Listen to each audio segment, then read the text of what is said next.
edan. Wah, dah wae. Wah, kasih. Waduh. Wah. Wong gerang dombeni anggur kepala. Waduh. Yo, Bang. Ayo. Ayo. Arang bolongane ombo kok. Nek bolongane gedhe iki matur ngono. Ora usah dadak diserot wis metu dhewe. Alon-alon. Ayo. Nyok dibuntet nggo ilat. Ngono.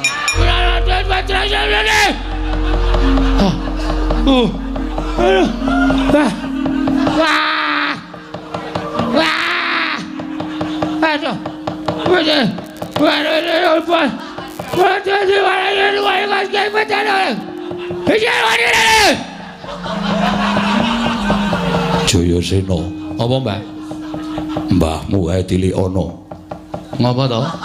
Wis tuwekan, tandange isih kaya ndek nalika nom.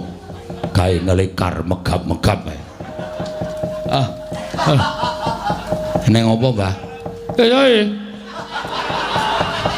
Sae. Putumu Jayasena.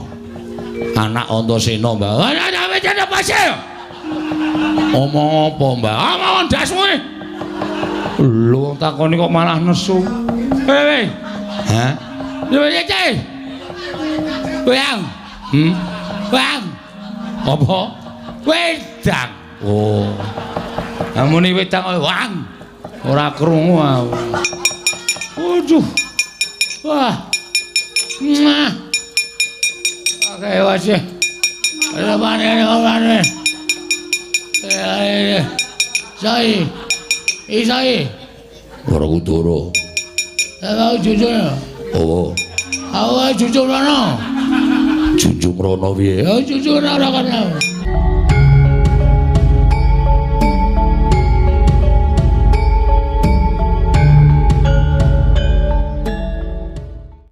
Junjung rono piye? Ya jujur ora kana. Mlaku dhewe gerangan aleman. Kok nyeret tak seret tuh. Oh ya ya. Mlaku dhewe gerangan aleman. Kok nyeret tak seret tuh. Oh ya ya.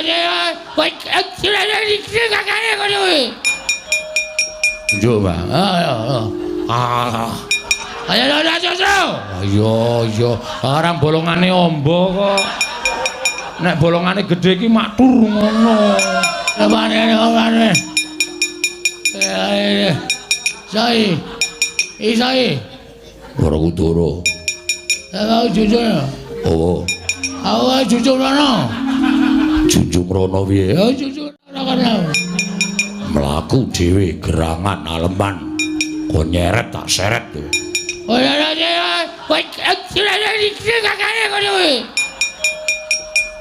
Jayasena. Apa, Mbah? Wedange gawe wis. Selak modar. Modar cengelmu. Munjuk, Mbah. Ayo. Arang bolongane ombo kok. Nek bolongane gedhe iki matur ngono. Ora usah dadak diserot wis metu dhewe. Alon-alon. Ayo. Nyok dibuntet nggo ilat. Ngono. Ayo. Hes. Yo. Simbah ngunjuk Pak Tonyo. Oh iya. Jan. Kowe kok padha karo bapakmu? Heeh, Mbak. Aku ya sok nyetel videone bapak.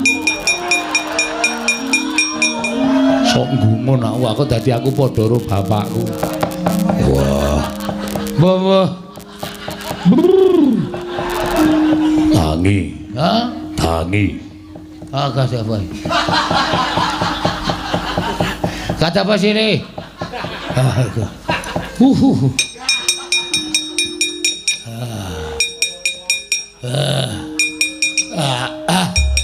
Edan. Anak Stijo itu. Apa? Anak Stijo. Anak Stijo. Akan dari nanggu. Akan dari nanggu ajar. ora gelem. Wah, omonganmu ra cetha. Mumet ya? Apa? Mumet aku iki. Josino, apa? Iki mau iki anggur. Edan. Wah, dah wae. Wah, kaya. Waduh. Wah. Wong gerang dombeni anggur keparat. Waduh. Ben ra tekan ndi-ndi. Mbah Sawarka rangketen lho. Wah, telikunge.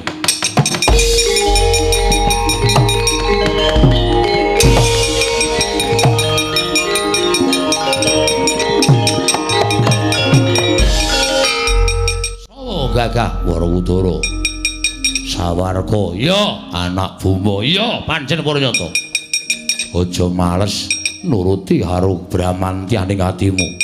Ayo tak genahke lho. Kena ngopo bapakmu tekaning pati mengko iso tok pitung bener endi antaraning Kresna karo bapakmu. Kudu digrejah dhisik aja kesusu tumuli kowe ngamuk mengko ndak ora prayoga. Omong mecang kaya pendhita mulang kaya guru. Ayo!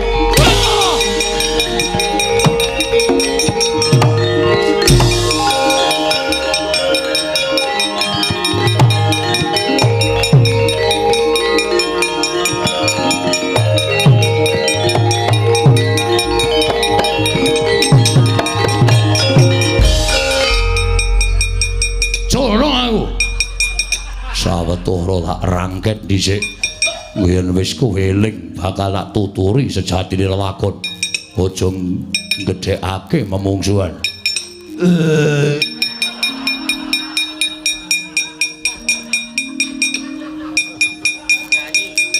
Piye, Mbak? Asu ae.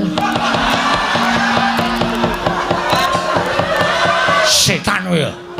Wong tuwa dombene sak penake dhewe karo. Ben. Nek ora ngono ndak ora kapok. Jayasena, piye? Putu-putu kon bibit nggone tumbuk kemit. Aja ning kemarojol saka sela-selane garu. Sendika, Mbah. Kakang Semar, Kakang Badranaya. Lah kok kaget atiku Bathara Guru. Bareng tekan ngayangan bebandanku mbok uculi, anak-anakku mbok luwari. Iki jane karepmu piye? Piye? Ha? Kiai Semar Kakang Badranaya kula aturi lenggah wonten ing inggil sampun ngantos kados mekaten menika. Aku mbok kon tata krama, mbok kon nyembah. Aku wis samapta ing gati sawiga ing diri. Nek pancen kuwi dadi sarana tumruning Dewa Ndaru lan Jaya Ndaru, dadi syarat srana Bagong kene bakal mbangun papan panggonaning para kawula kanggo ngundhakake marang uripe. Inggih. Namung semantena Kakang Badranaya, sedaya ingkang kula aturaken dhateng ngersanipun Kakang Semar menika mboten lahir batos. Tegesipun sakmangke kula mboten darbi niat nyemplungaken Kakang Semar wonten ing kawah Candradimuka. Dosa menapa ing badhe kula sandhang menawi kula wantun tumindak kados mekaten. Jerjengandika menika kalebet tiyang sepuh kula, kadang kula werda Kakang Semar Badranaya. Kuwi tenan apa piye Bathara Guru? Lahir batos. Kula mboten badhe wantun matur dura dhateng ngersanipun Kakang Badranaya. Kakang Ismaya Samareka den prayatna samuriris eka balik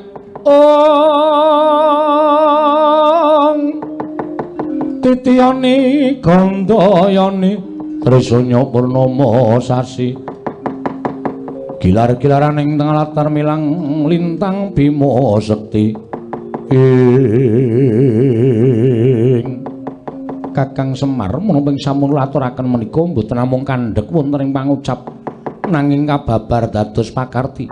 Keparenga Kakang Nayantaka paring pangaksama dhateng klintuning patrap ingkang rayipun Jatimurti ingkang sampun wantun munjuk atur ngersanipun Kakang Semar kados ingkang sampun aturaken wonten ing padukan Pringabot. Manik Maya. Dike. Ora ngira babar pisan.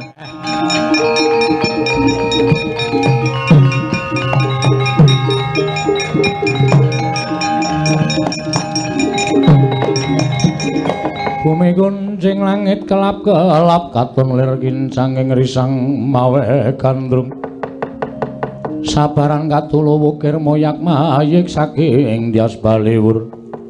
Ora nyono lah kok semono. Semono becik ing atimu karo aku.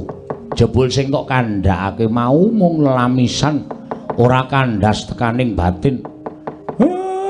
Menehi pangapura karo aku.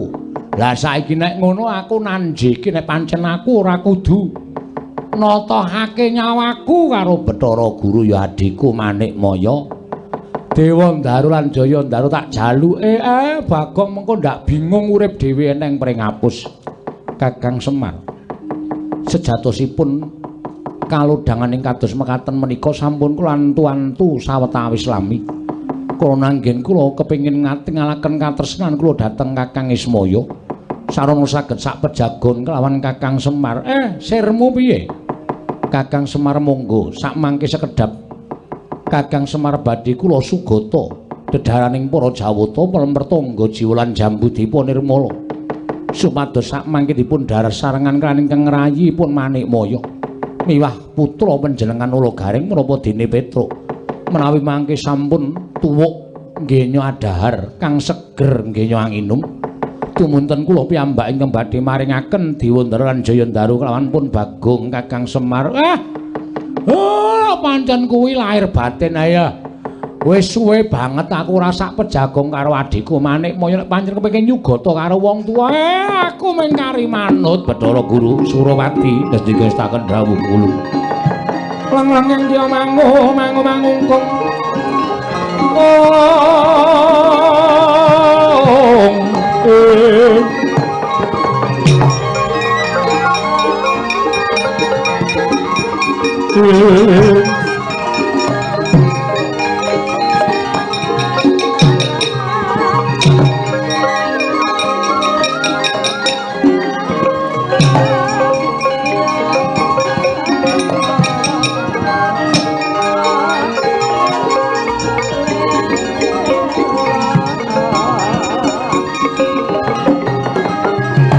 Kakang Badranaya.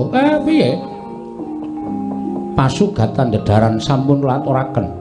Monggo Kakang Semar kula aturi ngrahapi ingkang langkung sekeca. Iki tenan to? Inggih lahir batos. Gareng malah kabejan sing tinampa awake dhewe iki lho. Diajak kembul dahar bareng karo Manik Maya. Waduh, kanugrahan yatra. Wah. Ya ming Pelempertangga Jiwa karo Jambudipun Nirmala reng. Wes ora apa-apa sing penting iso dahar bareng karo Iwang Pramesti Bathara Guru wis kanugrahan tumraping awake dhewe. Lah iya. Sentuk lilahmu kula semanggaken dhateng Kakang Badranaya. Kocap kacarita. Tan Grahita kula Semar nampi pangandikanipun Iwang Pikulun Jatimurti ingkang manis manuhara. Satemah-datan Grahita lamun Pelempertangga Jiwa Jambudipun Nirmala. Awas cinampur wisa racun ingkang neniwasi. Dupi den dahar dening Kelurahan Semar Badranaya, Kelurahan Ulugaring tuwin Kelurahan Petruk. Lak Kapidara, Wanakawan ketiga dataning Purwadasina Anjala Kepati Wang Pikulun Kanika Putra.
Kumikun sing langit kelap-kelap katon lir kincanging risang mawe gandrung sabaran katul wukir moyat mayik saking tias balewur perkencang arudayang mak pong mbok bolong kali cedhi sapa sing gawe lah kok mboten namung jagat ingkang kelepetan detusanipun Adi Pramesti Bathara Guru nanging kayuwangan ugi kelepetan detusanipun Adi Pramesti Manikmaya wah pripun ingkang sekawet ingkang raka isi pangudal menika sampun bombong marem bingah. Dene Adi Pramesti Bathara Guru sampun gadhahi sloga ing kados mekaten. Lah kok tinemunipun menika namung ngatur dara. Jambu dipunirmala prampertangga jiwa sampun pinaringan wisa racun niwasi wekasan dados jalaran Kakang Semar Nalagaring menapa dene Petruk ingkang samangke boten emut Purwada Sina Surawati wonten dawuh Bathara Indra wonten timbalan Panakawan katelune bandanan papan ning pinggiring candra dimuka ulun pribadi mengko ing bakal nyemplungake Kakang Semar Garing Petruk ana ing kawah candra dimuka Surawati.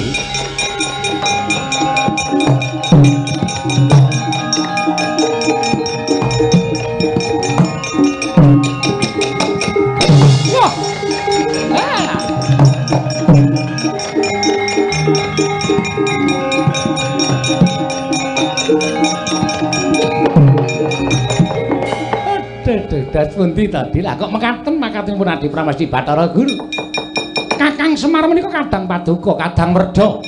Menika Kakang Ismaya lah kok panjenengan mentala damel cintrakanipun kadang piyambak. Namung betahipun panjenengan menika kepengin dados tiyang ingkang nguwaosi dhateng jagat jatosipun panjenengan menika boten nguwaosi ning sing kuwasani niku Gusti Ngakarya Loka. Panjenengan piranti ning Gusti supados nitipriksa dhateng mobamu sing para titane kok walah kok kaya ngono. Kayangan kok dados reget kados mekaten awit makatenipun Adi Pramesti Bathara Guru menika kula mboten sarujuk, kula mboten mathuk. Kakang Narada menawi Kakang Narada mboten sarujuk mboten mathuk perkawis menika kula ingkang badhe nanggel.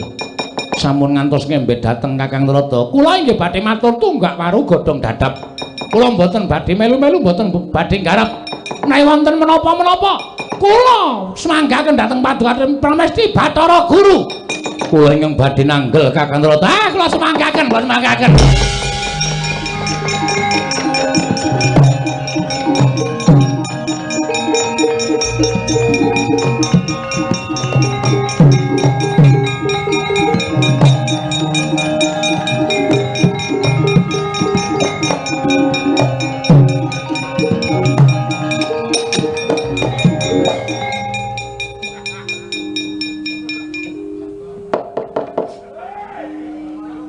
Kula nuwun pukulun Kakang Narada punawi wonten tiyang ingkang badhe minggah titah ingkang minggah wonten ing kayangan. Kula sumanggaken ampun kejak omong kali kula.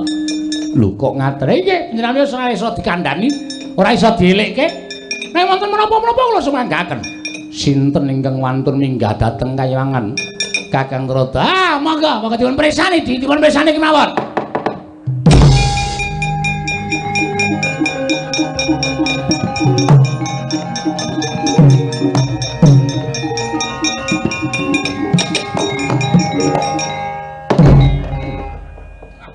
Kakang Narada punawi kok malah wonten watu ingkang dipun uncalaken wonten kayangan. Lah iki piye ana titah kok sangu watu barang iki? Wis sajake ora nrimake lakon iki kula semanggaken Rataya wis ana tanda-tanda ora prayoga. Dewa iki nek pangartine elek watu barang tekan kayangan. Pun menika kula trinanggel. Sinten Kakang? Kula semanggaken, kula semanggaken. Kula ingkang badhe methuk titah menika. Monggo, Di.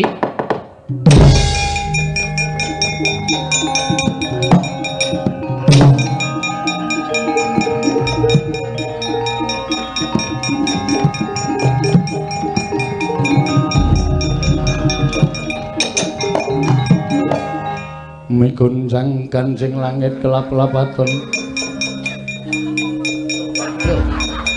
ler kincanging risang mawe gandrung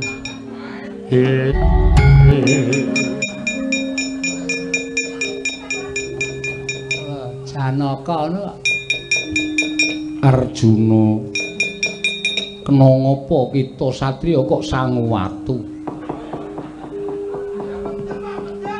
nenamit pasang Kalimantabe tinebena ngiloduni maling tang tuang bulun kula ingkang mayapun Janaka ingkang abiyanta ngersa paduka mangadi Pukulun. Ya Arjuna. Saka ngendi Janaka? Saking Sregen. Wah, kok diarura kowe. Kok ki nek tumindak elek mesti biyo Janaka kaya ngono iki Janaka model ngendi? Padha raja sak prapta kita. Nering sambikala tansah cinaket ing panguwasaning Gusti Pukulun. Wis ora nyambung. Apa sebabe kita sowan Pukulun? Mugi dados ing kawuningan wulan kepengker Pukulun dereng nyambayar kekirangan. Kakang Rodo menika pripun? Kula sumanggaken ampun caturan kali kula.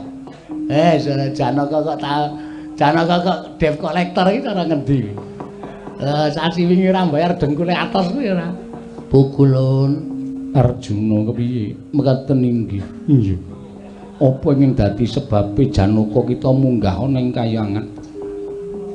Sepisan kula nyaosaken sembah pangabekti kula konjem ing Bantala Pukulun. Ya ulun tampa ndungkap angka kalih Pukulun. Iya Janaka. Kula madosi panakawan kula. Sapa? Setunggal Kakang Semar. Kalih Kakang Garing. 3 Kakang Petruk.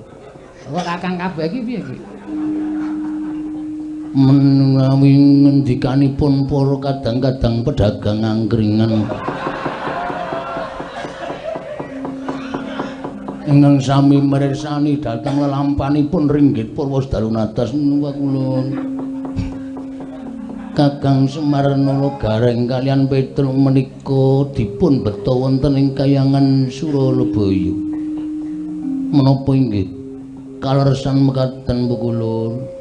Kakang Rodo. Menawi Janaka nanjihaken dhateng pun Panakawan. Monggo, mau dasare Janaka sing duwe Panakawan iki Janaka. Nek panjenengan dasya dhateng para Panakawan sing duwe mesti ora trima mesti goleki. Lah paring dawuh kemawon. Pripun lakon sejatine ora dadak ditutup-tutupi nek pancen wis wani nanggung perkarane ya kudu wani bloko. Arjuna, Pukulun badhe tindak pundi kok aremipun muni maknuk-nuk. Janaka kok ngrungokke arem barang iki ben lho. Wonten pundi Pukulun? Ya Janaka ulun prasaja kelawan jeneng kita. Mekaten Pukulun. Sinten Kang? Mboten, kula mboten. Yen to Semar, Garing lan Petruk mapan ana ing kayangan. Samenika wonten pundi Pukulun? Kula sangat kangen kalian Kakang Semar. Kakang Semar ulun papanake ning pinggiring kawah Candradimuka. Aduh Pukulun, menawi kecemplung kados pundi Pukulun? Pancen sejatine niat ulun bakal nyemplungake Kakang Semar, Garing lan Petruk ana ing kawah. Sebabipun menapa Pukulun? Sebab Kakang Semar wani lan panjenengan ulun. Lho kok mekaten Pukulun, menapa dipun boten dipun talisih ing langkung permati? Menapa lepatipun Kakang Semar Pukulun? Menawi Kakang Semar percaya kula mboten trima Pukulun. Menawi Kakang Semar sinomor kenayu kula mboten narimaken Pukulun. Iki kok suarane Janaka suwe-suwe kaya nduwer ta iki? Balang ngora kok kaya tuk. Edan. Berarti Pukulun ora kaya Janaka kok berarti barang. Pukulun badhe mejahi Kakang Semar, Garing kalih Petruk. Iya pancen mengkono. Welada. Menawi ngaten dipun keparengaken kula nesu Pukulun. Lho, nesu kok ndadak laporan. Janaka nek panjenengan nesu ora trima ora apa-apa, nggih wong Bathara Guru ya luput tenan kok.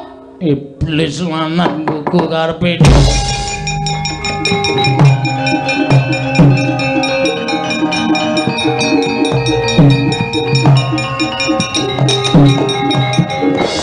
Wah, iki Janaka kok malang kerik kaya Werkudara. Pukulun Bathara Guru wis ora pantes dadi guru nang kayangan. Pukulun Bathara Guru pakartine sak ngisoring dlamakan. Titah ora luput ora kleru. Teko arep cemplungake ning Kawah Candra Dimuka. Aku ora nrimakake Pukulun. Sampeyan ora mbalekke Kakang Semar Gareng Petruk ana ing jagat donya. Aku ora trima, aku ngamuk neng kayangan. Arjuna. Apa? Kita wani karo ulun. Sing tak wedeni apamu? Ora pantes Pukulun minangka dadi dewaning para dewa. Dewaning para dewa. Pukulun aku ora nrimakake. Ora mbaleke Panakawan kayangan tak gawe sungsang bawana balik guntur geni guntur angin. Arjuna sirnakna ora prayoga uripun ning alam pandha guntur geni guntur angin.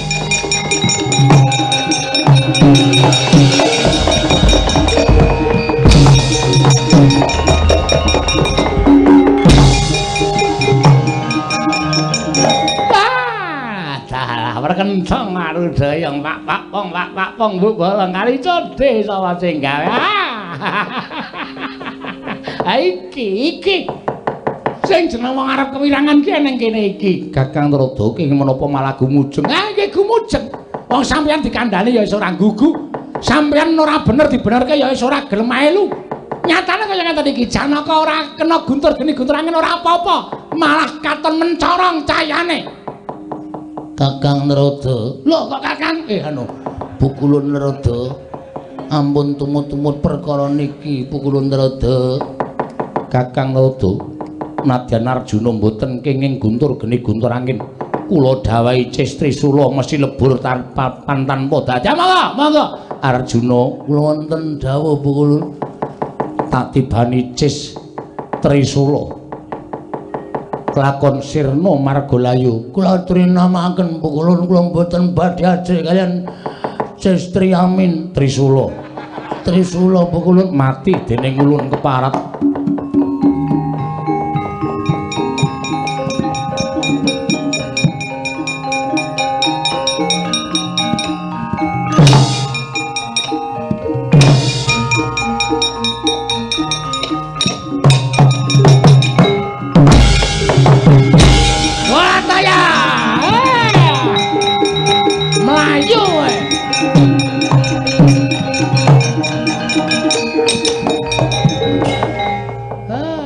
Bani Cis Trisula ora temama klepat lunga saka kayangan. Pukulun panjenengan sinten? Ulun Bathara Narada. Oh Narada. Ya. Kok kaya jog-jog dengkulmu mlacat. Diwehi padhake kaya teka ora. Iki sapa to janjane? Pukulun kula ingkang ngabdi ingkang wayahipun Janaka. Janaka? Nggih, Permadi. Wilikiti. Kumbang ali-ali. Kumbang madu dan racun. Iki ketake delok suarane iki ya. Aku jane ora panglene ngarep bedhek kok wedi. Kowe iki jane sapa to? Pukulun kula ingkang wayah pun Janaka. Janaka iki bojone pira coba? Kathah Pukulun. Sing didhep ning Madukara pira? Yayi Sendrobo. Sembadra Sikandri. Sri Kandi Pukulun. Manuhara Larasati, Laras Pelok, Laras Lindro. Kok kaya gamelan ora edan. Iki Bagong to iki? Pukulun, sanes kula pun Janaka. Ora sadadang kamu sih, Bagong ta kowe? Pukulun. Bagong to. Pukulun sampun kados mekaten. Ora ngaku ayo Bagong ta kowe. Heeh. Gua ajol sisan kowe. Kene iki le ngampet omong ngerkasa e. Trondolo. Lah entuk sandangan iki saka ngendi? Kula piyambak mboten mangertos Pukulun. mergi kula dipun dandosi Siwatami Tagak Togo. Lah edan wis ben ngono kuwi nek ora ngono ndak Bathara Guru ora kapok. Pukulun piye? Wong atuwa kita ulun wonten wong atuwa kula wonten pundi? Semar gareng karo Petruk. Inggih Pukulun diponton ning pinggiring kawah. Waduh, Kakang Semar. Kakang Semar. Aja kuwatir Kakang, aku ingkang bakal mitulungi karan kowe Kakang. Nalikane ora gajek-gajek kendang.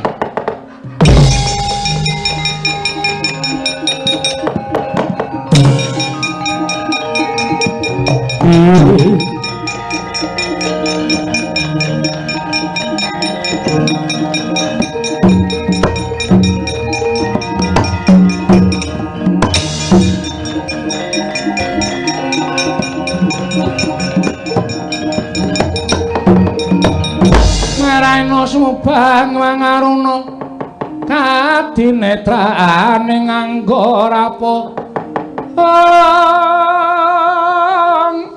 sataning kukila ring kanigara saketer kene donganing kunglir wuwuh sing pini panca. Kakang Semar, aku ingkang prapta Kakang, aku teka bareng karo prapta Kakang. Kakang Semar, kowe tak tambani tak grayang nganggo tanganku.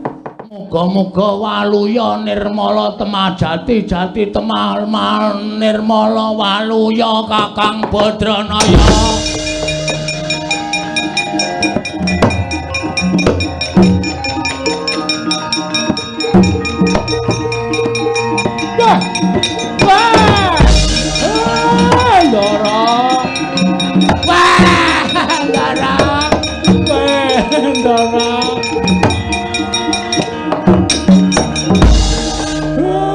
Ngaturaken panuwun nggih Den, sampeyan wis nulungi kalih kula.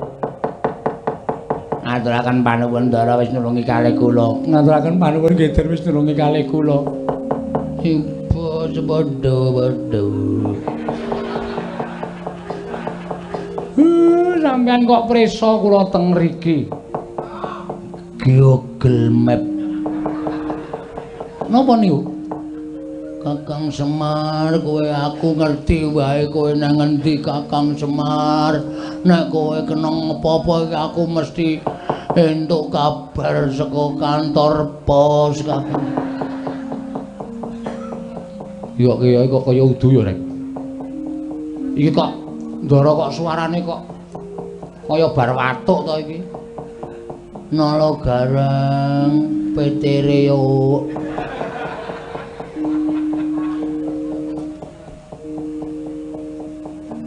Den apa? Ndara apa?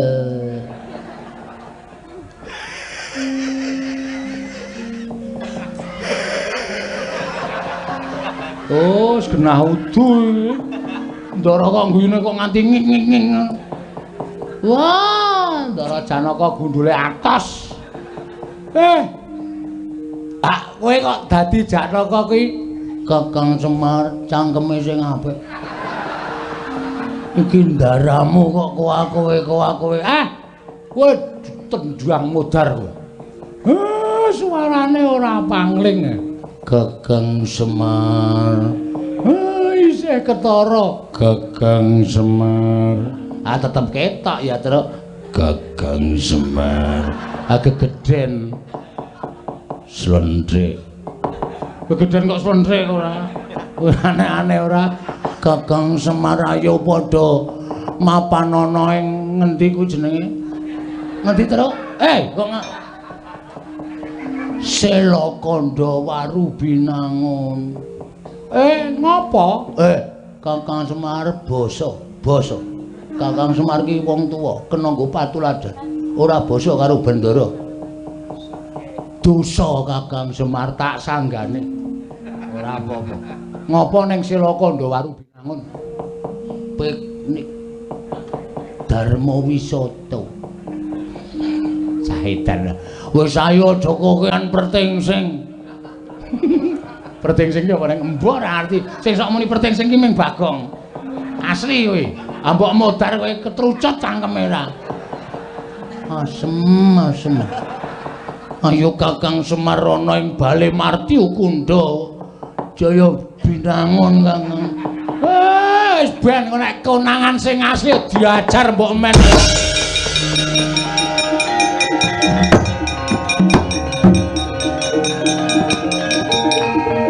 Iki ngapa ya?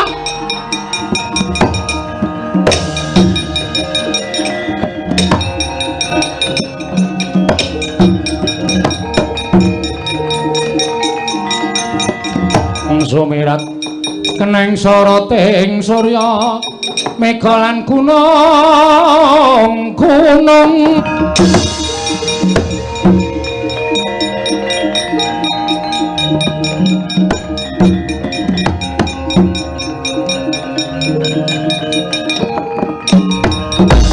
Sandya bolowan rom yuk gumulung mangung siring sata kulawa gambah kongke Tara. Iye. Arjuna ngunen paring adawu. Netepi kalawan pangendikaning Nyai Darmaji Ngamarta. Lamun Nyai Punta nyumpena kang sambung rapete kelawan Kakang Semar. Mula dumuli utusan karo aku karo Kresna kakangku supaya nyatake marang Karang Kadempel tinemune suwung. Ora ana Panakawan siji wae ingkang kemliwer. Iki ana ngapa Werkudara? Wah, aku dhewe ora ngerti. Kula piyambak mboten mangertos. Lho, sapa kae?